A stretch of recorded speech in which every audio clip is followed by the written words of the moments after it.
बिहार के नियोजित शिक्षक एक बार फिर से उधेड़बुन में वे शिक्षक हैं जो नियोजित शिक्षक रहते हुए बीपीएससी की परीक्षा दे बैठे हैं। अब नियोजित शिक्षक रहें या फिर बीपीएससी शिक्षक बने, और दूसरा जो है बहाल शिक्षक जो बीपीएससी में नहीं बैठ पाए, उनको विशिष्ट शिक्षक बनाया जाना है। और उसके लिए एक विशेष परीक्षा सक्षमता परीक्षा सरकार लेने की बात कर रही है। आखिर क्यों सक्षमता परीक्षा दे? जो अभी बीपीएससी का रिजल्ट जारी हुआ है, सभी विषयों में अधिकाधिक विषयों में जो है बिहार के नियोजित शिक्षक अपनी अव्वलता को दिखाए हैं और बिहार टॉप भी किए हैं कई विषय में।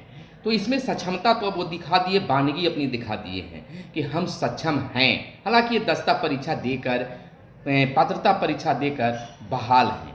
तो आखिर सक्षमता परीक्षा क्यों? नमस्कार, मैं हूं आपके साथ सुनील बॉबी और मेरे साथ हैं अभय कुमार।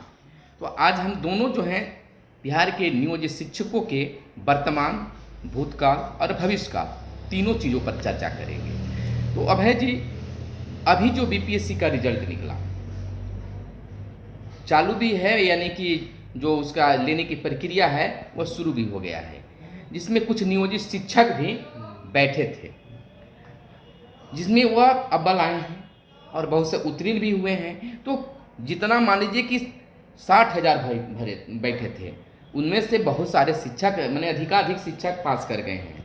और सरकार कह रही है कि अक्षम है, सक्षमता परीक्षा लेने की बात हो रही है। तो उनकी बानगी तो नियोजित शिक्षक दिखा चुके कि हम सक्षम हैं, हम दक्ष हैं। तो फिर सरकार क्यों? क्या यह परीक्षा सक्षमता परीक्षा बिहार के नियोजित शिक्षकों के लिए होनी चाहिए, या सरकार को बिना किसी शर्त को बिहार के नियोजित शिक्षकों को राज्यकर्मी की दर्जा और विशिष्ट शिक्षक के जगह पर सहायक शिक्षक के रूप में परिवर्तित करना चाहिए कि नहीं? सुनील, देखिए, हम आपकी पूरी बातों को हम जवाब देने से पहले, इस पर चर्चा करने से पहले, मैं थोड़ा सा वो दर्द जो है बता देना चाहता हूँ कि नियोजित शिक्षकों को कैसे खलनायक बनाया जा रहा है। तो खलनायक इस तरीके से बनाया जा रहा है कि पहले तो उनको परीक्षा, बीपीएससी के परीक्षा देने के लिए कहा गया। परीक्षा में कुछ लोग बैठ भी गए और अधिकांश सफल हो गए। अब स्थिति यह है कि वो जो सीट खा गए फ्रेशर लोगों का, तो फ्रेशर लोग इनसे वो नहीं खा गए, सरकार उसको बर्बाद सरकार कर रही है।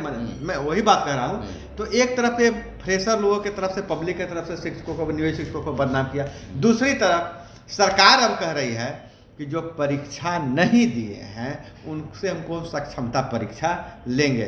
तो जो शिक्षक परीक्षा दिए इनके नज़र में वहाँ विलेन हो गए, और जो नहीं भरे, जो तो वही पछता रहे थे कि हम भरे क्यों नहीं। तो ऐसी परिस्थिति में नियोजित शिक्षकों के साथ सरकार कौन कौन सा खेल खेलना चाहती है, यही समझ से परे है। और दूसरी बात यह है कि दक्षता परीक्षा लेने के बाद, तो दक्षता परीक्षा लेने के बाद भी क्या बनाएंगे? विशिष्ट शिक्षक।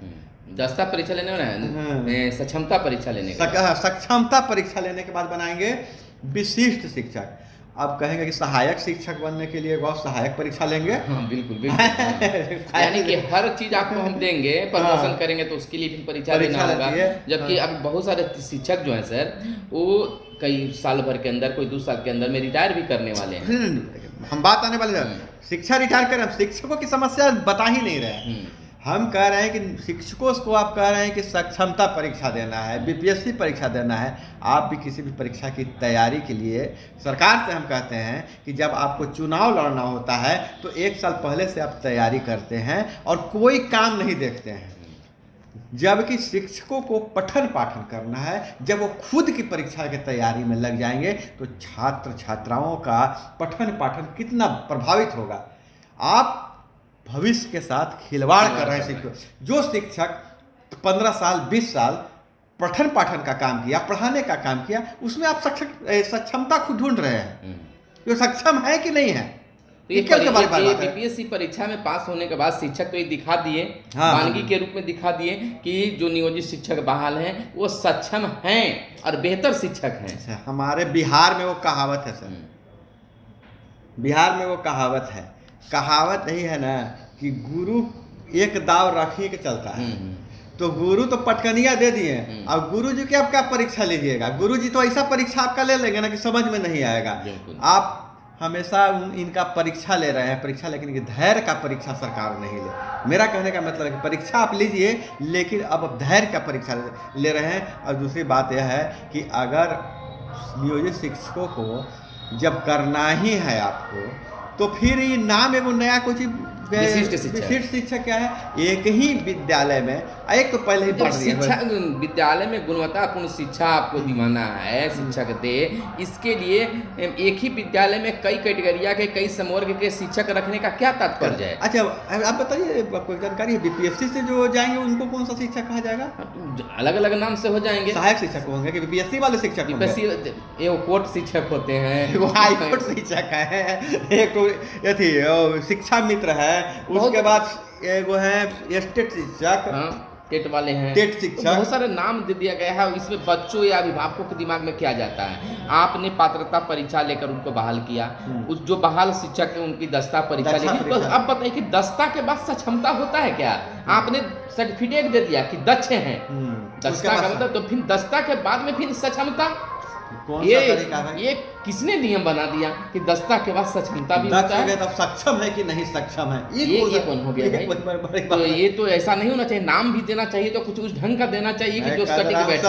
हालांकि जानते हैं, अगर यह परीक्षा लेने की बात होगी तो निश्चित तौर पर हम बता रहे हैं कि कई शिक्षक संगठन जो है, कई शिक्षक जो हैं, कोर्ट का दरवाजा जरूर खटखटाएंगे। वही बात मैं मान रहा हूँ कि सिर्फ अगर सरकार बाध्य करेगी, देखिए यह सरकार की गलती है। सरकार नहीं चाहती है कि शिक्षक अपना पूरा का पूरा दिमाग उस समय पठन पाठन पढ़ाई में विद्यालय को दो, बल्कि सरकार कहती है कि तुम परीक्षा दो, परीक्षा नहीं दो तो तुम फिर आंदोलन करो, और नहीं तो फिर हम 50 काम तुम ऐसे भी रखे हुए हैं कि मतलब कभी आदमी गिनवाएगा, कभी बकरी गिनवाएगा, कभी ये सब 50 तरह के काम तो शिक्षक को करना ही है।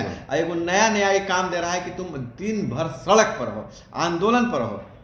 एक तो आप कह रहे हैं ठीक है, आप लीजिए, एक चीज और देखिए, सुनिए ना, महाराष्ट्र का नाम है कि दक्षता परीक्षा आप लीजिए, दक्षता परीक्षा, सक्षमता परीक्षा लीजिए। अगर वो सक्षम शिक्षक हैं तो उनका जो वेतन जो है तो फिर 8वां 9वां वेतन आयोग लागू कीजिए। हाँ एकदम, तब ना भाई कुछ मतलब होगा। हाँ भाई आएगा। हाँ। और फिर ये क्या है जी कि अगर माने कि हम 3 बार आपको मौका देंगे और विशिष्ट में जो सक्षमता परीक्षा है पास नहीं कीजिएगा तो आपको हटा दिया जाएगा। हम आपके यहाँ सब दिन काम किए और 2 साल और साल भर नौकरी बच रहा है तो आप हटा दीजिएगा। एक मैं अब सरकार को हम बता देना चाह रहे हैं कि आप जो कह रहे हैं टिकिएगा नहीं, हम आपको बता दे रहे हैं, बिहार से उदाहरण दे रहे हैं। आप याद कीजिए, आज से 4 साल पहले, 5 साल पहले आप फर्जी डिग्रीधारी स्वास्थ्य विभाग में जो भर्ती थे उन्हें आपने हटाया था। आपने हटा दिया था कि फर्जी डिग्री से वो बहाल हुए हैं। कोर्ट में गया, कोर्ट ने कहा कि फर्जी डिग्री जांच करना आपको उसी समय था, और जब इतना साल यह नौकरी कर लिए हैं, इतना वेतन ले लिए हैं, उसके बाद इनका परिवार इन पर निर्भर हो गया, तो इनकी एक नौकरी जाने से 4 परिवार के को नुकसान हो रहा है, इसलिए उन्हें पुनः बहाल करना पड़ा। अब कह रहे हैं सक्षमता परीक्षा लेके 15 साल से 20 साल से काम कर आप हटा दीजिएगा और आप रह जाइएगा। अब कोर्ट आपको छोड़ देगा, अब कोर्ट से पहले पब्लिक आपको छोड़ेगा। बिल्कुल है, शिक्षक जब निकल जाएंगे सड़क पर तो आप बर्दाश्त कर पाइएगा।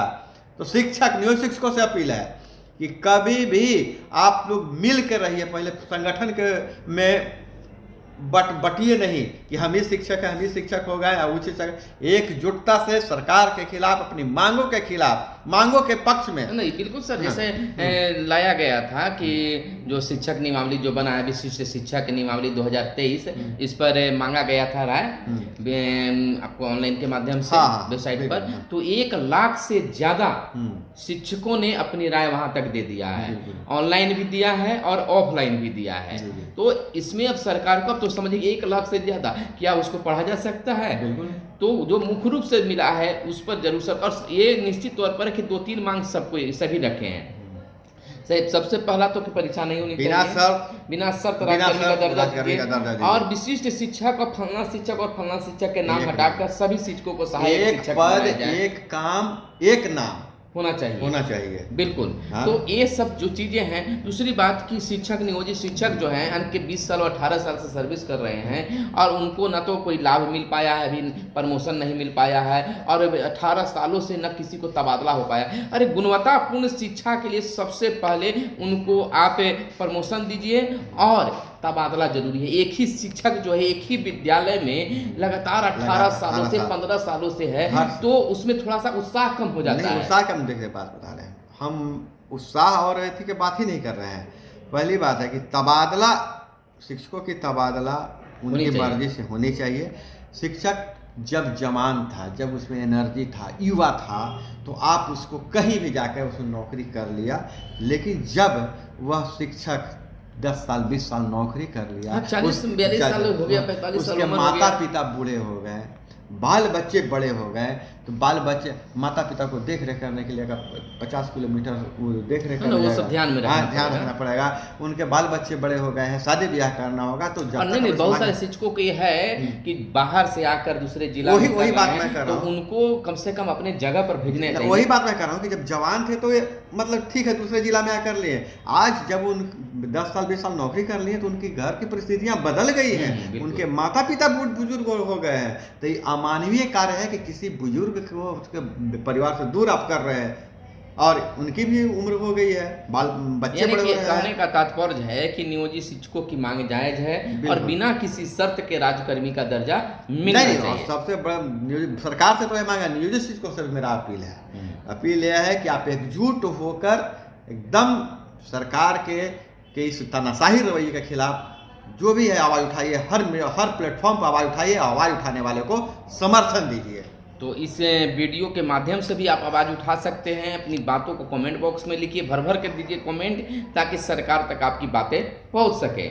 यानी कि जो रिजल्ट आया, नियोजित शिक्षक बिल्कुल अब सामर्थ्यवान दिखने लगे हैं। सरकार को भी अब सोचना चाहिए कि इनको अब सक्षमता परीक्षा लेने की जरूरत नहीं है। इस बात को पब्लिक के सामने सरकार रख सकती है कि ठीक है, 4 लाख शिक्षकों में 60,000 शिक्षक की परीक्षा में बैठे, लेकिन अधिक शिक्षक वो पास कर गए और कई संकायों में जो है, कई विषयों में जो है वह बिहार स्तर पर टॉपर भी रहे हैं। बिल्कुल। तो इस वानगी को देखते हुए सरकार को चाहिए कि बिल्कुल घोषणा कर देना चाहिए, और ज़्यादा समय नहीं बल्कि इसी दशहरा के अवसर पर, दशहरे पर्व के अवसर पर उनको सौगात दे देनी चाहिए कि आपको राजकर्मी की घोषणा हम करते हैं। इसको कैबिनेट में पास कर देना चाहिए और ये सब विशिष्ट शिक्षक और सक्षमता परीक्षा इसको दरकिनार कर देना चाहिए। जितनी लोकप्रियता बिहार के मुख्यमंत्री की है, उसके देखते हुए और लोकप्रिय शिक्षकों के मन में आपके प्रति कुछ गलत भावना नहीं बने, चाहे आपको कोई जो भी कहे, लेकिन यह सरकार को बहुत जल्द शीघ्रता के साथ घोषणा कर देना चाहिए, ऐलान कर देना चाहिए कि नियोजित शिक्षकों को इस तिथि से राज्यकर्मी बनाया जा रहा है और उन्हें विशिष्ट शिक्षक नहीं बल्कि सहायक शिक्षक ही माना जाएगा। चाहे वेतन जो हो, अभी जितना वेतन मिला उतना ही बेहतर है, लेकिन इन चीज़ों पर ध्यान सरकार को जरूर देना चाहिए। चलिए, और हमारे शिक्षकों से आप क्या कहना चाहते हैं? शिक्षकों से कहेंगे, सारे शिक्षक भाई नियोजित शिक्षकों से कहेंगे, और जो भी नियोजित हों या कोई भी रेगुलर शिक्षक हों, सभी से कि आप शिक्षक समाज बहुत ही प्रतिष्ठित पद है, आप एकजुटता से सरकार जो कर रही है, आप अन्याय सही नहीं, बच्चों को भी सिखाते हैं ना, अन्याय किसी पर कीजिए, यह भी बात कहते हैं, सिखाते हैं, तो उसको अपने अंदर भी उतारिए और जिस प्लेटफॉर्म पर यह आवाज़ उठाया जा रहा है उस आवाज़ को मजबूती दीजिए। और मैं चैलेंज करता हूं कि आप लोग जब एकजुट होंगे, सरकार आपकी जायज़ मांगों को जरूर मांगेगी। तो सुनील, मैं अब सारे लोगों से हम विदा लेते हैं, तो आप कुछ कहना चाहते हैं? चलिए, तो बस आप कमेंट जरूर कीजिएगा, और चैनल पर अभी नए आए हैं या चैनल को अब तक सब्सक्राइब नहीं किए तो चैनल को जरूर सब्सक्राइब कर लीजिएगा और कमेंट जरूर कीजिएगा। वीडियो पसंद आया हो तो लाइक जरूर कीजिएगा। फिर मिलते हैं, धन्यवाद, जय हिंद, जय भारत, वंदे मातरम।